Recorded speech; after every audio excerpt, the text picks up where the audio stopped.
Hello and welcome to today's video. I'm going to do an unboxing of the next modification for the GSF. And guess what? It's airbags. What? Just kidding. It's cup kits for the front suspension. But let's go ahead and unbox this bad boy.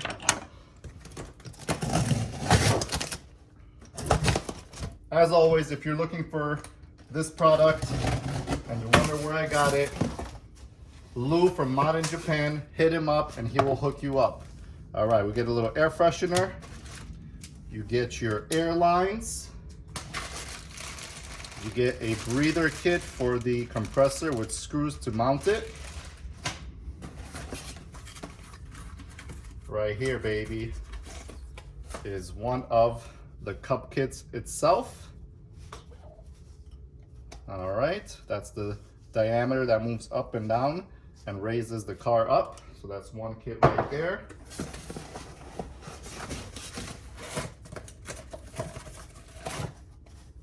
We got another one right there. Perfect.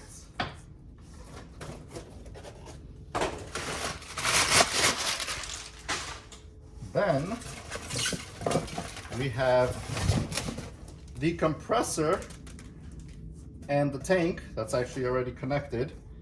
So let me kind of try and take this all out together. We got some wires and fittings and lines. Okay.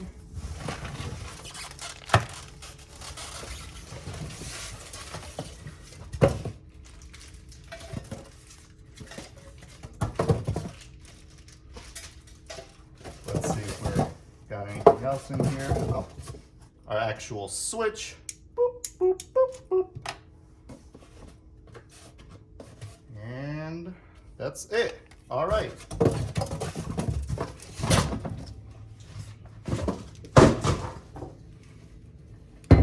All right, guys.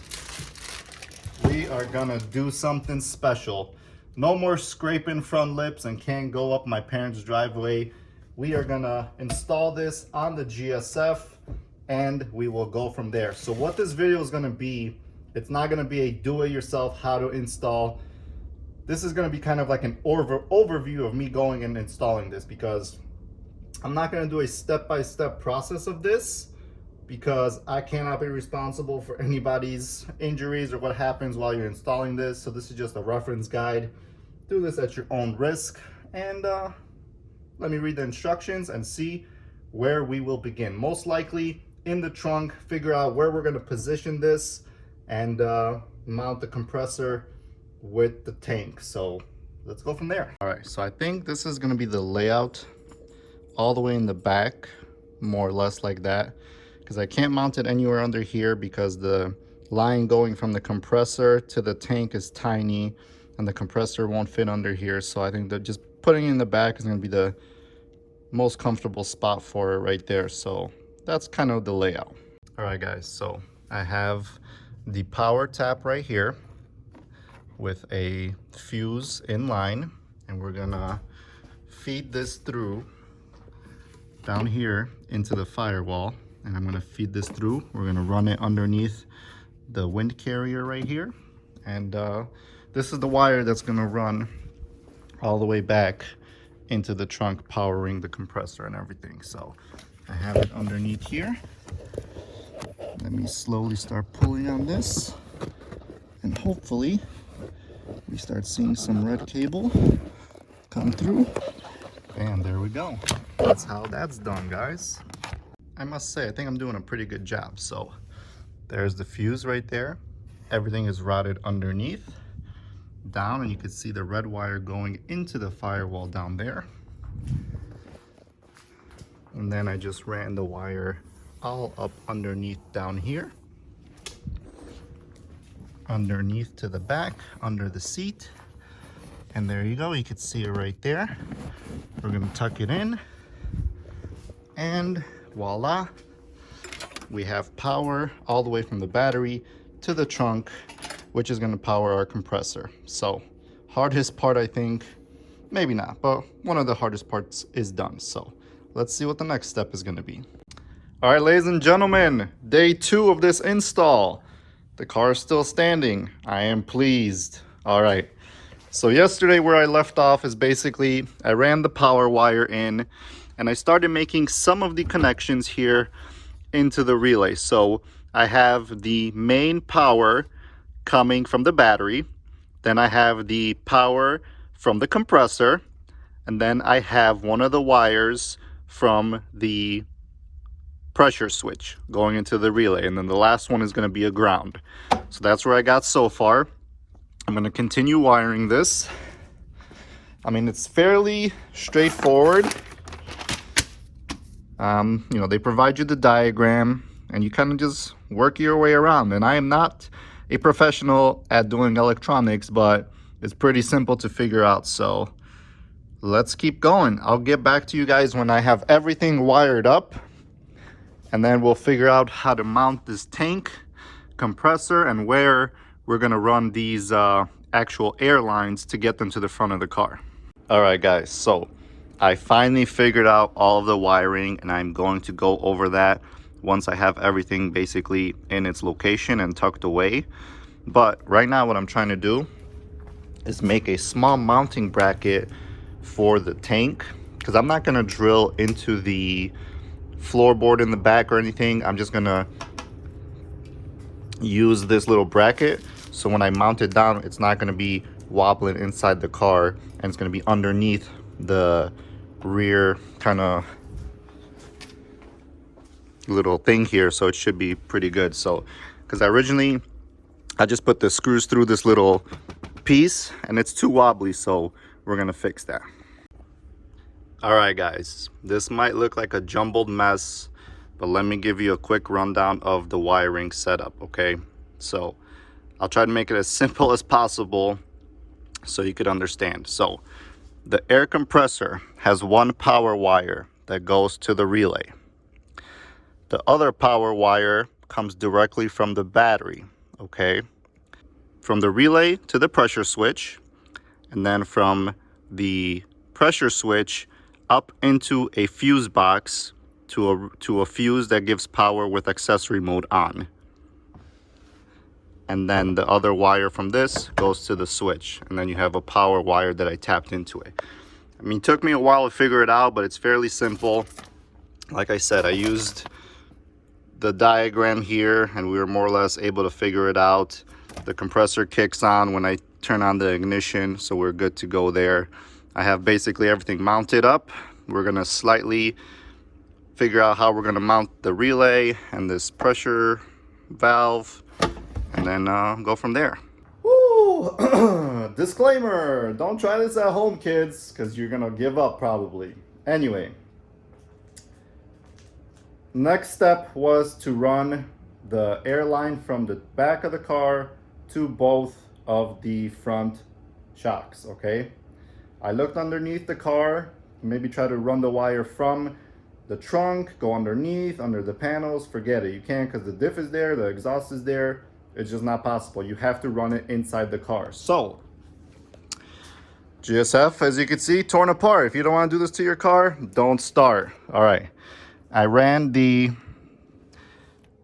airline right there, goes underneath, nicely tucked away along the door sill, underneath through the front. I'm gonna tuck this away, but it goes underneath into the firewall. Then we come, gets pulled out, and the wire comes here to my T-fitting. So I have the connection right there to the T-fitting.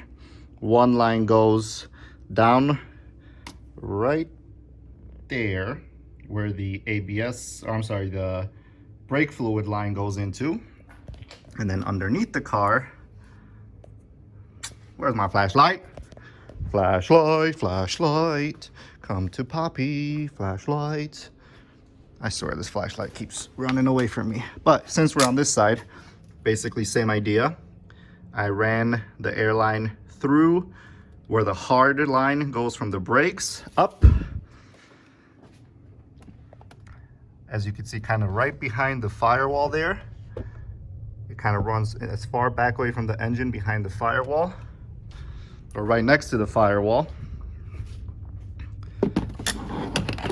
So basically I have one line that goes around, runs along the side of the firewall to the other shock. T-fitting, this one goes down to this side, comes out right there, and there's my access hose that's basically gonna come and mount up right here, and I got a little access so I could trim it. But let me tell you guys, this is beyond extremely difficult, okay? I thought the hardest part was gonna get the wiring figured out. Hell no. Running these cables is also very hard. Now the next step is to disassemble the shocks, mount the actual cup kits on, and see how that goes. So fingers crossed it's a little easier than this step. Peace. All right, so we got the shock out nice and easy. I didn't have to take off this bolt here. What you have to do is disassemble your shock, and you're gonna have to lower this height, because if you put the spring on there and then the cup kit, you know, it's thicker by about, if you could see in there, that's like a good 20 millimeters. So we have to lower this 20 mils on both sides so we can fit this under, and that way more or less we'll maintain the same ride height. All right guys, so in order to make this fit, I had to drop the lowering spring itself 40 millimeters, so that way I have enough clearance to get the nut on top of the shock here. All right, so as you can see, that's what it looks like. So I'm gonna repeat the steps on the other side, and then once I get it in the car and tighten the nut up, I'm gonna add about 5 millimeters of preload on this, because I want some preload on the spring, and then we'll connect it up. Update, it's 60 degrees. I opened the garage door. I cut the shit out of my freaking finger, base of my finger, deep as hell. But we gotta carry on. I basically super glued it and put some paper towels on it, and hopefully it holds. And I cut it, trying to run this wire underneath, and I had the knife in my hand and went slice. But I'm about to cut this line and mount it up right into our fitting right there. Finally, we're done. The install is complete. I tested it, it works, it's freaking awesome. Best 500 bucks I ever spent, even though I cut my hand in half, super glued it. But here's the layout. Don't mind the mess, I gotta vacuum it.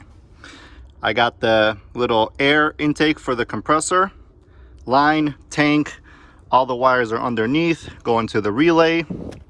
This is where I tuck the module that adjusts how fast the spring goes up and down. Those are the two adjustments right there. My cover is gonna fit in perfectly. I could show you right here.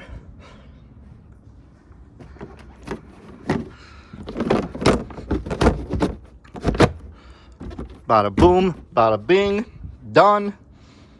Like I said, I ran all the wires inside through the, the side of the door, up in here, and then where I mounted my switch, bam, right there.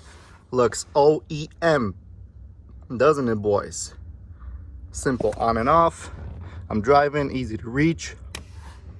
Ooh, aired up, because we had air down. Awesome. And that's basically how the car sits, man. Everything is so legit. I mean, it works with no issues. Like I said, my T-tap is right here where it splits. One wire goes down here, the other one runs across the firewall, goes to the other side, and that's it. We are freaking done with this install, and I'm so happy how it turned out, man. I mean, I'm in love. Let me show you this up and down real quick. All right, guys, this is what you've been all waiting for.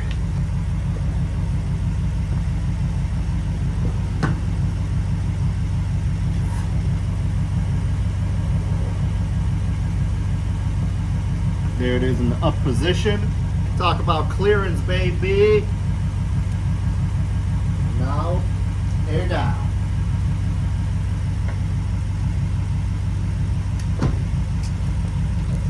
And there you freaking have it, guys.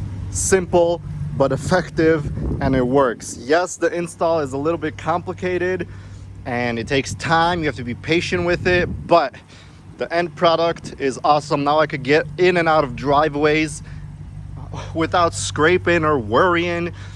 without having to worry if I could take my car downtown because all the curbs are so high. We could go anywhere we want now, and it is freaking fantastic. Once again, if you're trying to get this product for yourself, make sure you hit up my boy Lou from Mod in Japan, and he will hook you up as always, because he's the man. All right, guys, make sure you subscribe for more videos, and I'll see you next time.